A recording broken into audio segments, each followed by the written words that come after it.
Hello! Today we have two stories and part 3 of our Nomad camper saga with the last two updates from OP. When we last left our hero, he had been dealing with forcibly evicting his unwelcome visitors with a little help from the boys in blue. You know what they say, the more things change, the more they stay the same. Get ready to sip some more tea in update 2. I was trying to keep things to 2 posts, but I realized while compiling everything that part 2 was just too long. So I've divided it into a part 3. For those who commented en masse to get cameras, I will, when I can afford it. I'm still in financial recovery from buying a house last year. As far as I know, good cameras need a decent computer to record to. And I don't have anything more than a 3-year-old laptop that runs Windows 10.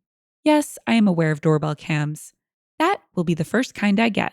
For those who kept saying that I should have just gotten my brother and sister-in-law arrested, the only reason I didn't was because they are parents. Their kids need them, and if Dan was arrested, he'd likely lose his job. Without that, his family has no money, and sister-in-law has an only months-old baby right now. Neither of them need to end up in jail. But you don't need jail for revenge. Police can help, yes. But I got payback without filing a police report. Would I be this merciful again? More than likely not, and they know it. I decided to wait on making an account and posting until after the new year, just in case more stuff happened. And it did. As previous readers know, my sister-in-law was making passive-aggressive posts on social media that were obviously directed at me, especially after sister-in-law had her 4th baby in November. She was posting the same repetitive nonsense over and over again. She just found semi-clever ways of rewording it. She pretty much kept regurgitating that she was tired of living with my parents, that there isn't enough space, she needs her own house, blah, blah, blah. I know I sound dismissive, but live through what I have with these people and you'd be ready to sarcastically play tiny violins in front of them too. They're just that bad. And since I waited until January to make an account, more happened just like I thought. I stated before that I'd invited half the family for a Christmas Eve party at my house. And everyone I invited all came, even though it was a fairly long drive of around 3 to 4 hours for them. But they wanted to come and show me their support. I was praised by them a lot for how hard I'd worked to get a house on my own, and that they were sorry for everything I'd went through. I was asked why I didn't just take my camper and drive the 3 hours back to them, instead of living pretty much homeless for so long. And I had to sheepishly admit that I was very attached to living around here, and I had my best employment opportunities in this area. My hometown doesn't have a lot of great job opportunities in my field, if any, at all, and I wanted to make my own way as much as I could, an answer they overall accepted. We moved on to having a rather nice party, the best I'd been in years. Some relatives even brought CDs of great Christmas albums. And I have to say, the one my uncle brought of Ray Charles was my favorite. He sings Christmas songs like no one else I've heard. It was a grand and happy time. I felt like for once I could just forget my past issues and enjoy the moment. But I wouldn't be writing this if it had stayed that way. About 2 hours into the party, you know who showed up. My parents, brother, and sister-in-law popped in trying to look all smiles. They didn't even knock. Just walked right in my front door like they were meant to be there. I shut off the music and told them to leave immediately. They begged to stay and said they brought gifts. One of my uncles stood up and yelled at them before I got another chance to speak. And he said they don't deserve to be in my home or my life after the shenanigans they tried to pull months earlier. And he was backed up by several other relatives. Mind you, this guy is my mother's brother. And he used to love her to pieces. Until he found out about everything that went on between me and my parents. My grandparents, mother's parents, as old as they are, hurriedly got in between us and said to my parents that if they want to make amends with me, it's far too soon. And they've never been more disappointed in them than they were this past year. They'd hidden their favoritism for my brother from prying eyes for a long time. But no one was fooled anymore, and they needed to make a serious effort to try and actually treat me like a son if they ever wanted to be in my life again. Then they turned to Dan and sister-in-law and said they've seen the repetitive nonsense sister-in-law keeps posting about. They're tired of it, and to just let it go already. My house will not become their new home. Sister-in-law went back to her old standard of crying and had a pity party about how she should be the one living here and not me. She plopped down in a chair to have a tantrum and say it wasn't fair I got this house to myself when I have no family of my own And she has 4 kids that need more space.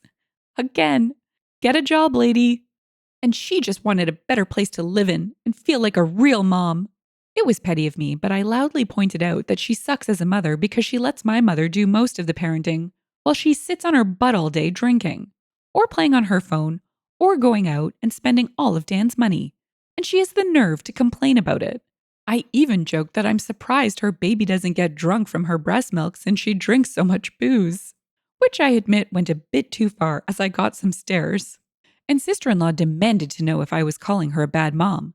I said the evidence speaks for itself. And if she wanted to be able to afford to move out of my parents' house someday, then she needs to put her college degree to some use, get a job, and learn to save money. My mother already does most of the childcare for my brother's kids anyway, so she'd have plenty of time after her baby gets a little older. My brother's eldest kid, who's 7 years old, ran up to start kicking and screaming at me for yelling at his mom. And he kept at me about how his mom said that I was the bad guy who made her cry and didn't let them live here. That's when my brother grabbed his son to pull him away. But all the other relatives jumped back in, and this sort of turned into a family intervention against my sister-in-law and brother. She was crying, her new baby was crying, her kids were crying. Even Dan was very nearly in tears from the verbal lashing he was being assaulted with. He ended up just sitting on the ottoman I keep shoes in by the front door and looking like a complete wreck. He couldn't look anyone in the eye. He couldn't even say 2 words to me. Not with a whole house filled with angry people ready to judge him if he tried to let out his inner golden child again.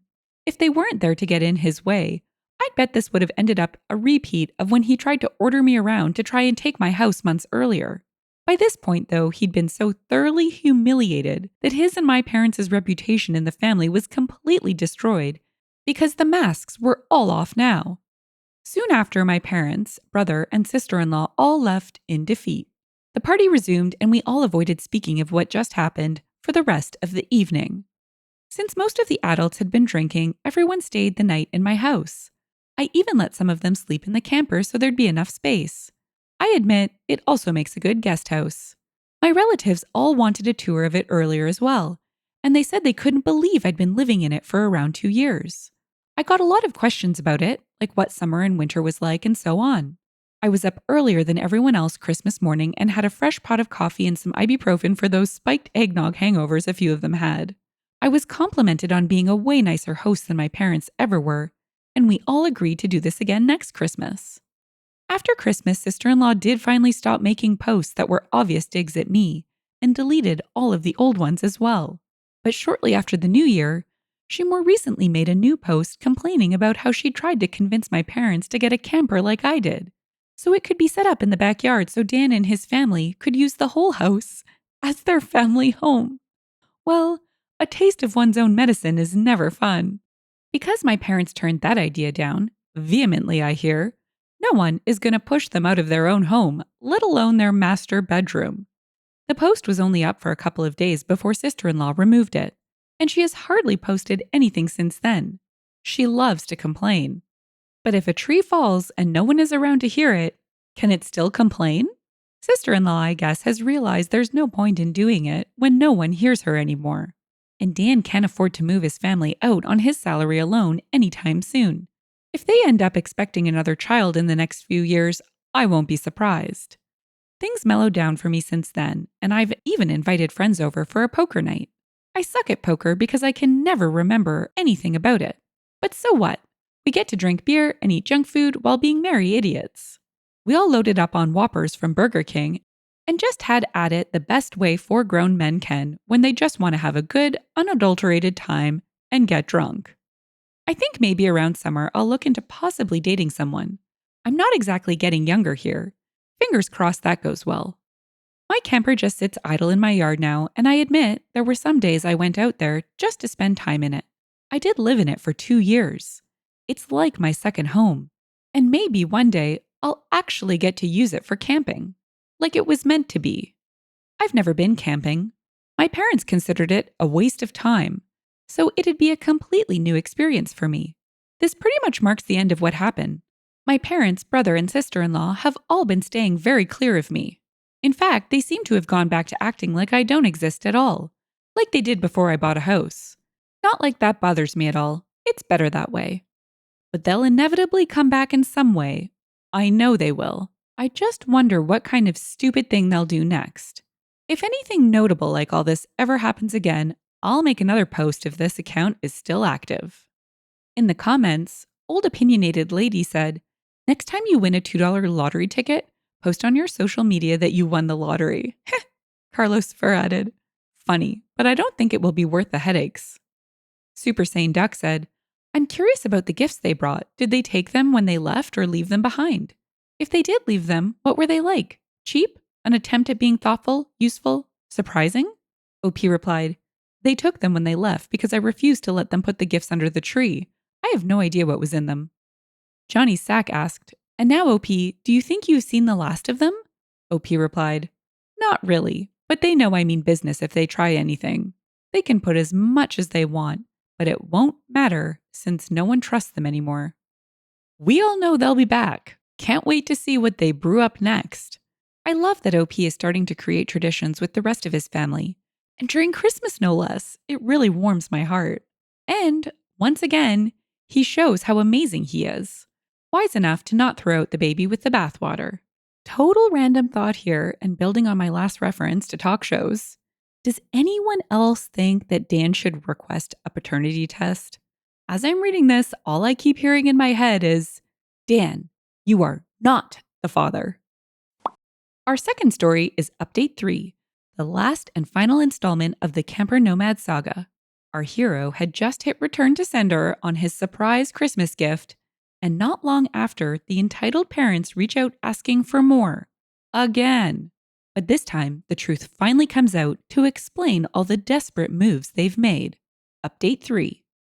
This will not surprise some people who commented on my previous posts, because my parents did some of the exact things they said they would, which was wanting either my money or my signature. I did expect the classic lines of narcissists saying that I owed them, or give me some kind of BS of sharing the wealth, but that was just my imagination running wild. The ensuing situation was somewhat similar to that, but much more tame, I guess you could say. They seemed to know not to push me too far now, and were mostly aiming for pity. It began when my parents recently got in touch with me through social media and asked for a meeting in a public place of my choosing.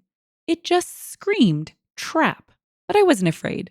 In fact, I was amused. They know I'm not to be effed with anymore, so I could only wonder what they wanted this time. I picked a local restaurant that may have a name of an olive and a garden in it, and we met up there. Dan was with them, but he kept his mouth shut most of the time. We had awkward greetings, ordered some drinks, and then cut to the chase. My parents begged me to help Dan get his own apartment so he could finally move out. Apparently, Dan's credit isn't so great. Gee, I wonder why. Could it be his wife regularly spends him into a hole? Well, they asked that I help by either supplying some capital or by co-signing for the apartment and helping to pay the rent for it. I simply said no to both. That's when Dan spoke up in anger and yelled at me that I have so much, and I don't have a family to support like he does. He needed my help, and I should be sparing the money for his family since I don't have one myself. I laughed and asked where they were when I needed their help. Oh, that's right. They were pointing and laughing at me for being homeless. Or should we go further back, to my childhood?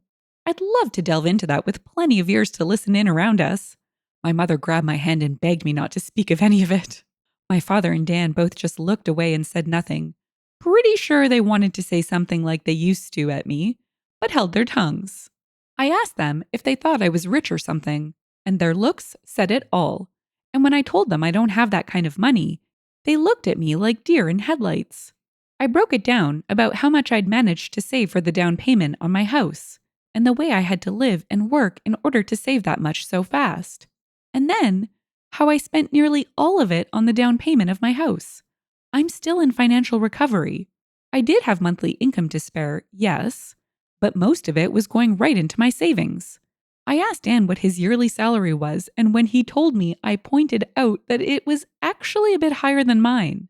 I then loosely broke things down in rough math in front of my parents on how about 70% of my income goes to my mortgage, insurance, gasoline, internet, phone, food, and other bills. And then there's maybe 30% of that left at most that I can put into savings. And I need that money saved to get back on my feet in time. And I have to make sure I have savings to fall back on. My truck is from the 90s. If it were to break down, I'd need money to either fix or replace it.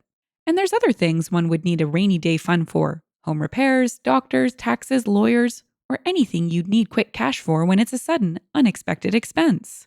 So, as you can see, I just can't spare money for Dan. And I also refuse to co-sign for anything, as that would leave me on the hook for any bill Dan couldn't or wouldn't pay. Then I pointed out that that's likely why my parents didn't co-sign for Dan's apartment themselves long ago. And my mother just started crying again. I was pretty much one step ahead of them in all of this. I'm not an ATM and I'm not a fool. And I stated that right to their faces. I expected my father to become angry with me like he always does. But this time he just, didn't. I've known this man to explode on me for the slightest provocation of not enabling my brother all of my life. But this time he just didn't do that. There wasn't even a sneer on his face. The only way I could describe the look he had was regret and defeat. Maybe regret for being such a bad parent, or maybe regret because he can't bully me around anymore. Who knows? Either way, my parents couldn't really argue with me, and I wasn't about to give them any money. Dan just got up and said this was all just a waste of their time and that he was leaving. My mother started apologizing for him, but Dan still wanted to leave. Then, just to kill them with kindness, I offered to buy them a round of unlimited soup and salad while we were all there. I guess they couldn't turn down free food, since we hadn't ordered anything but drinks yet, and they stayed. I went out of my way to talk about anything other than money. Dan remained quiet and was either eating his food or looking at his phone. But my parents just awkwardly talked with me. They brought up that they've recently joined a local Christian church and that they'd already been going for the last 2 weeks. I said, good for them. And they of course started trying to advertise that they'd like me to go too. What? OP is not the one that needs redemption here. But okay. I simply said no thanks, and they were smart enough not to push further. When the meal was finished, Dan left $10 on the table for the tip and walked off without saying another word to me or anyone. My mother just excused his behavior, and we all parted ways. That was about it. Not nearly as much drama as I thought there'd be, but this is still far better than how things used to be with my parents and brother. As for sister-in-law, well, she's been regularly complaining online about my parents. I knew it. She turned on them, just like I knew she would. She really doesn't seem to like the fact that she's not queen bee of their house. And I think her toxic is finally getting to them. Why else would they be so desperate to come crawling back to me? Sister-in-law actually wants my parents to move into a camper like I had to do in order to make space in the house. And she's being told no every time.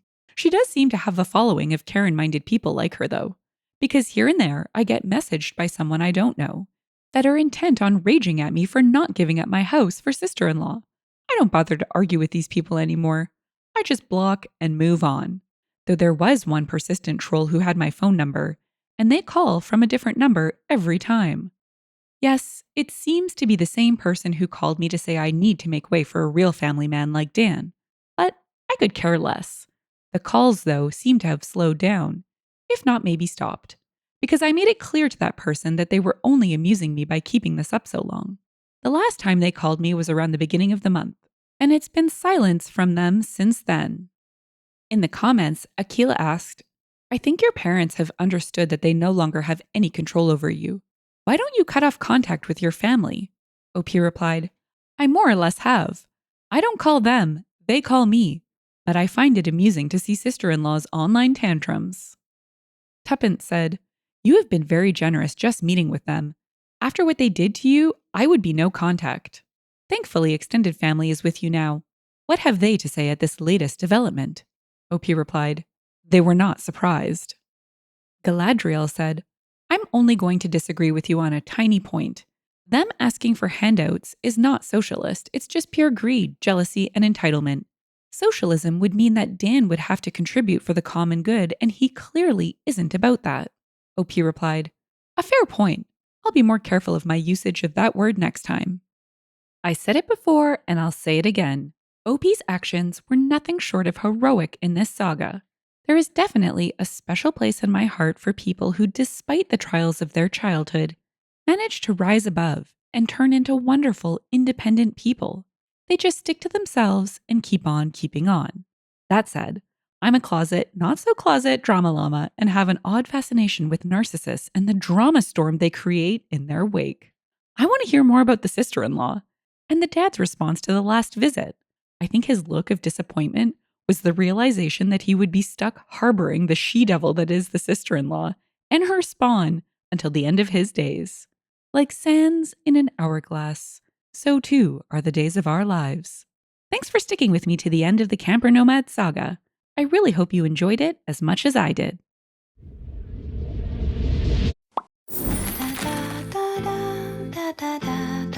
If you've enjoyed the story and would like to hear more, consider liking, subscribing, and leaving a comment. Thanks, and bye for now.